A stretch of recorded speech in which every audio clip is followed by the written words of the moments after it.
Hello and welcome to Steelers Today. He's Dale Lawley. I'm Dejan Kovacevic. We're both from DK Pittsburgh Sports. We're here at Steelers HQ, and the Steelers are a couple of days away from the Charlotte game. Is there anything for anybody to prove in this game, Dale? Nah. Okay. All right. Nah. Okay. Well, let's talk about some of what went on here today on the South Side. It was a day for the secondary really to speak up more than anyone else. Teryl Austin. We heard from James Pierre, who's not a guy that a lot of the fans are probably all that familiar with. He kind of gradually, quietly took over the position late last season, meaning right outside corner, whenever Nelson was hurt. What do we know about his status right now? At this point, it certainly looks like he's going to be the guy that comes on the field in the nickel.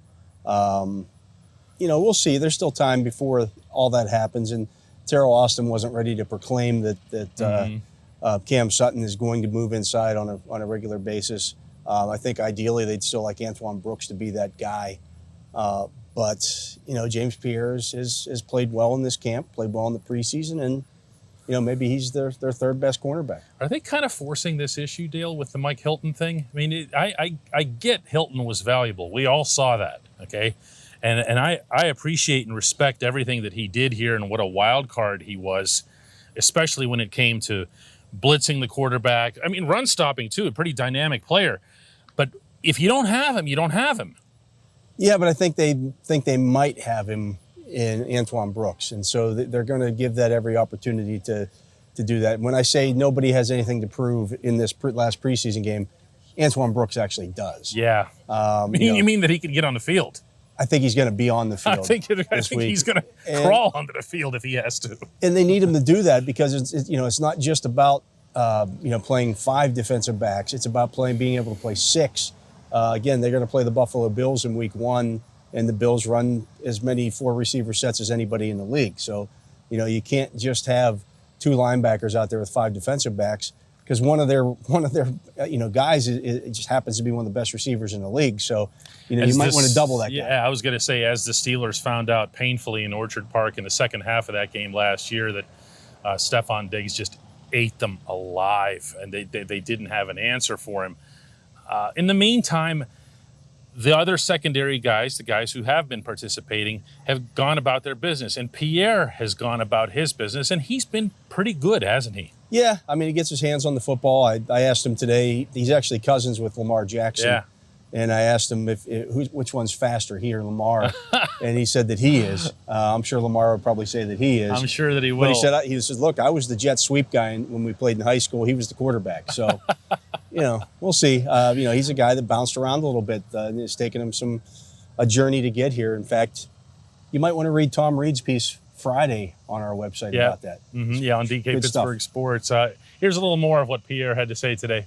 We just working hard. Like I say, we just working hard every day, attacking every day each week, work week. We still got preseason, so we still got to keep preparing, getting the best players we can be. Being the best players we can be. What about Justin Lane? What do we say about him? He's in the mix. I mean, he's also made plays. Yeah, he's in the mix, and he's gotten better as camp has gone on. Mm-hmm. I think, Austin talked about his maturity level improving and becoming a different type of player in year 3. And so they're not ready to give up on him. They used a 3rd-round draft pick on him. There's some skill sets there that are beneficial. The knocks on him in the draft were that he didn't have, great straight line speed. Well, okay, that shows up on tape, but he does have ball skills. He does have athleticism. So, you don't give up on young cornerbacks. And cornerback to me, I did this last year going into the season. I went and looked at the starting duo for every team in the league. And there are very few guys that were drafted by their team, by the team that they were starting for. At corner, yeah. It's a nomadic thing because one guy's trash is another team's treasure at that position. And partly because of systems. It's systems. Yeah. It's the league is set up to beat you. All the rules are set up against you. You can't touch a guy. You can't interfere with him. Receivers can come into you and push off and get away with it. You can't you can't even breathe on them. So you're set up to fail in this league. And so that's why you see guys, Eli Apple to me is the perfect example. He was a first-round draft pick that's been on like 6 different teams now, but he still gets a paycheck in this league. And people say, well, he stinks. But he starts for like every team that he's on. That's the nature of cornerback in the NFL. They have different options back there, but one of the things that they don't have an option to do, at least not on any regular basis, the way the Steelers system is set up, is they don't want to do a whole lot of double teaming. They'd rather free up Minkah Fitzpatrick, and that was, for whatever you could say, and everyone has got a different opinion on what Steven Nelson brought. I thought he was a lot better in 2019 than he was in 2020. But Nelson did manage his side of the field, and that's what they're looking for more than anything else from this position, isn't it? Yeah, and I mean, with their pass rush, they had 50, you want to render it moot, yeah. They had 56 sacks last year. They're going to get pressure on the quarterback, so it's not like you need a guy to cover for 4 or 5 seconds. You need that quick, immediate 2 seconds and not let the quarterback get rid of the football and make him hold it for just that extra half second to allow the pass rush to get there. When we come back, the never-ending question of the offensive line.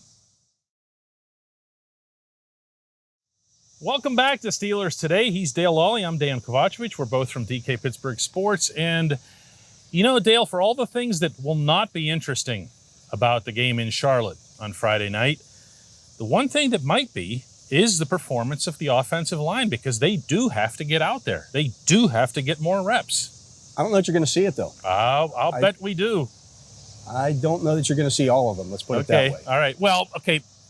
Zach Banner. You're not going to see Zach Banner. You're not going to see Trey Turner. You might see the left side of the starting line from the center over, but you're not going to see Banner and Turner. Okay. Well, in that case, you're still going to see guys who've been working with them. You're going to see Joe Haig. You're going to see Rashad Coward. You're going to see guys that have been on that side. Well, you'll see Dan. You'll see Dan Moore at right a lot tackle. of Dan Moore. Yeah. You'll see probably B.J. Finney, maybe opening at right guard, and then Coward and some. But you're going to see more. You're going to see more of that.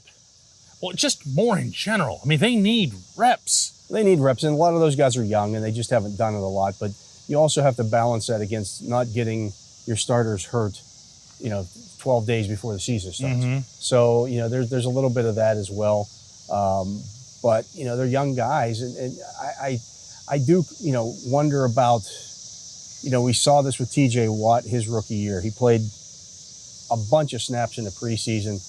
Then he went out and played a bunch of snaps as a rookie, both defensively and on special teams, and he admitted that he wore down late in the year. Can't afford for Kendrick Green, for example, to wear down late in the year. No, that's fair. I mean, I just don't think that that's necessarily what you want to happen there. But I get the idea that you have to get those guys, continue to get those guys reps, because every time they're on the field, they're going to get better. But is it worth it against Carolina's third-team guys? Yeah, they should go out there and dominate those guys. Right, in theory. Here's some of what Green had to say today. Just a lot of technical things, but I feel like effort wasn't one thing that Coach corrected us on, and I feel like you can always start with that. But yeah, we're definitely not satisfied. I wouldn't say that at all. So we're gonna, we're coming out here, we're sharpening the axe every day. How have they looked so far? I mean, where are they? It's really hard to answer, isn't it? It is hard to answer because we just haven't seen enough. Just haven't seen enough. And I know people are saying, well, Najee Harris is only averaging 3.8 yards a carry. That doesn't mean anything. That means nothing to me, because he gets a carry here or 2 carries this week, like 3 carries the next week.